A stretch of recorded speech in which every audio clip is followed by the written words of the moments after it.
en s'emparant instantanément de la case D5. Ce mouvement d'ouverture anglais cherche immédiatement à contrôler le territoire central. L'ouverture de la diagonale pour la reine et le fou permet immédiatement de revendiquer le centre.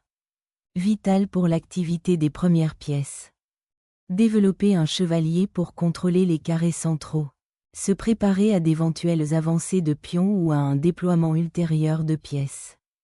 Tout en conservant une structure flexible. En développant le chevalier vers le centre. *CC6*. Conteste efficacement les cases centrales et prépare le roc côté reine. Une base solide pour le développement futur. Se préparer à fianchetto l'évêque du roi offre une influence diagonale à long terme. Même s'il concède un espace central pour l'instant.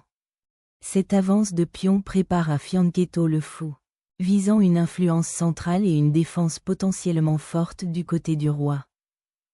Élever le fou en G2 renforce le contrôle sur la longue diagonale, ouvrant la voie à une pression potentielle du côté du roi. Solidifiant la structure du fianchetto. Cela développe le fou vers une diagonale qui influence le centre et prépare le roc côté roi.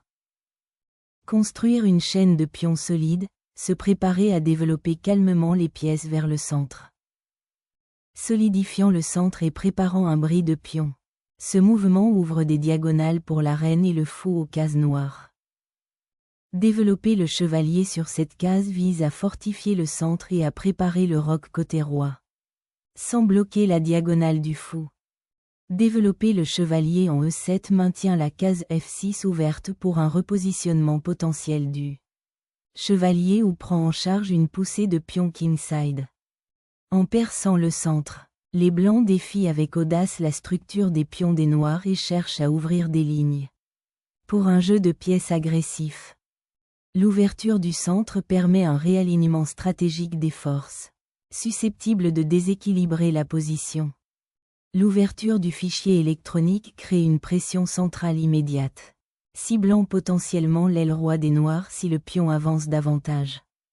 Sécuriser le roi est primordial, préparer les futures avancées centrales et libérer la tour.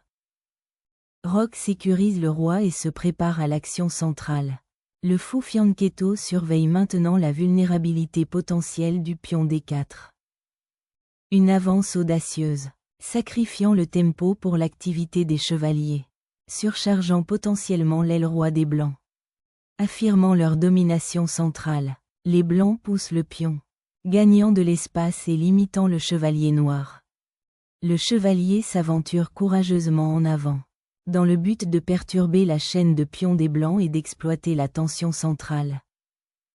Sécuriser l'aile reine et se préparer à activer le fou le long de la longue diagonale. Sécuriser l'espace du côté dame et empêcher l'avancée B4 des blancs, une position défensive solide. Renforçant le flanc du roi. Ce repositionnement du fou prépare à une éventuelle expansion de l'aile dame ou soutient le contrôle central. Cherchant une influence centrale, le chevalier se repositionne pour soutenir une éventuelle expansion de l'aile dame. Défiant subtilement la chaîne de pions des blancs. En solidifiant la structure de l'aile dame contre les avant-postes potentiels des chevaliers. Cette manœuvre offre aux blancs une posture défensive robuste. En appuyant sur la structure des pions de l'aile dame.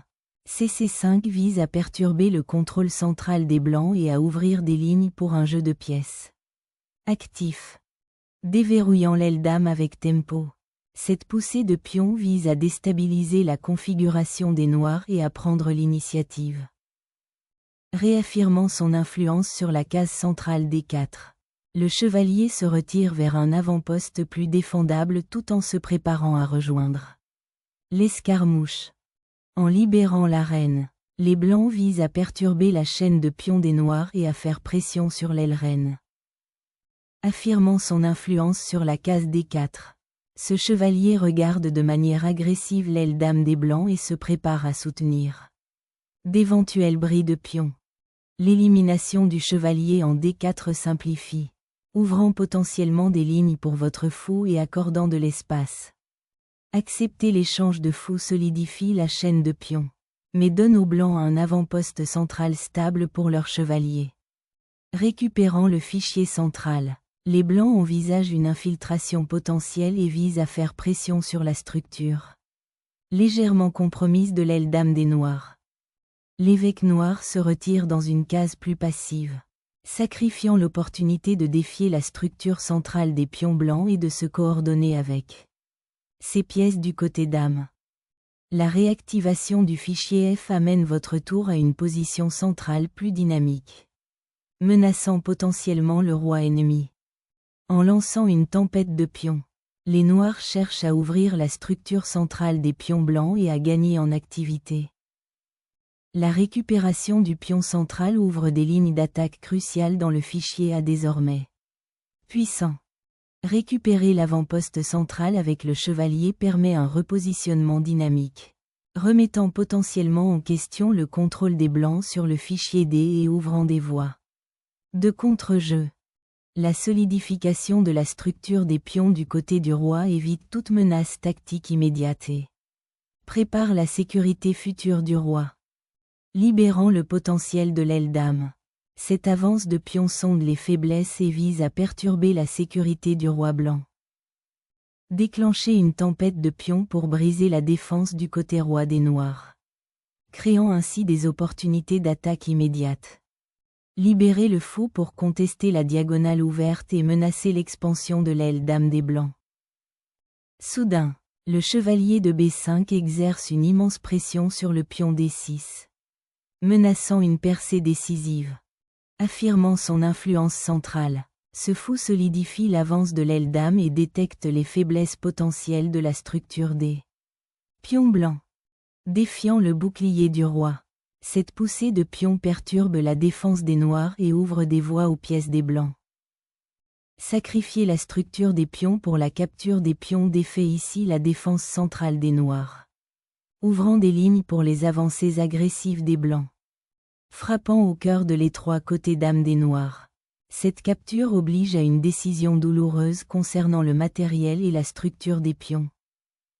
Récupérer le fou dans sa case d'origine offre une solidité défensive, mais une passivité subtile s'insinue désormais dans la configuration des Noirs.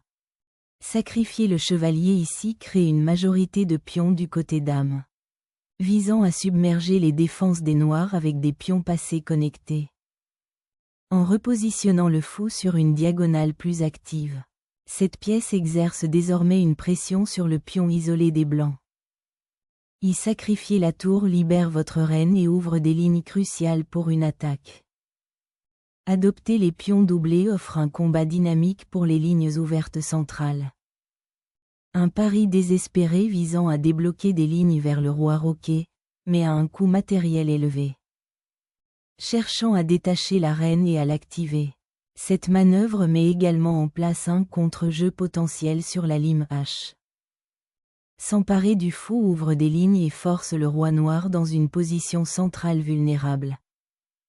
Éloigner le roi de la file ouverte offre une certaine marge de manœuvre, même si les pions doublés restent une préoccupation persistante. En déclenchant un échec découvert dévastateur, les Blancs forcent le roi noir dans une position précaire sur une diagonale exposée.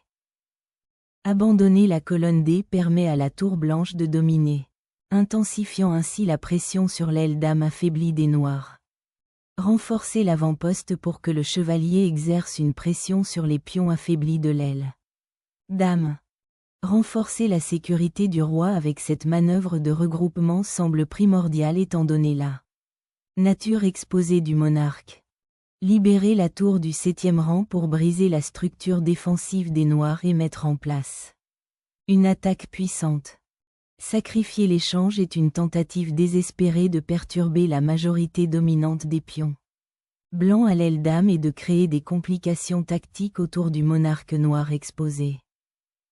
En simplifiant désormais la position, les Blancs ouvrent la diagonale pour le fou, ciblant les faiblesses autour du roi noir.